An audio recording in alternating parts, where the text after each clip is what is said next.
Biosecurity, kalusugan ng hayop, protektadong kabuhayan. Mga ka-agri, alam niyo ba na ang malusog na hayop ay nagsisimula sa tamang biosecurity? Ito ang ating panangga laban sa nakakahawang sakit.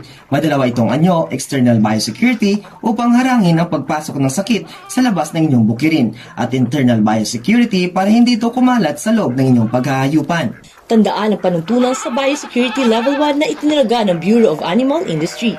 Magtalaga ng Biosecurity Coordinator o personnel sa inyong bukirin. Bakuna ng farm at kontrolin ang labas-masok na tao at sasakyan. Gumamit ng tamang kasuotan o PPE.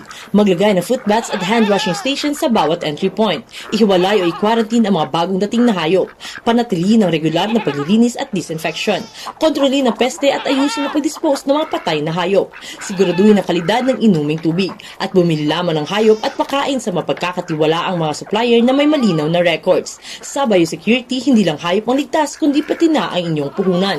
Ang programang ito ay hatid sa inyo ng Department of Agriculture, Agricultural Training Institute, Regional Training Center JOG at Bureau of Animal Industry katuwang ang Provincial City Veterinary Office. Para sa karagdagang impormasyon, bumisita sa inyong malapit na local municipal agriculture or city veterinary office.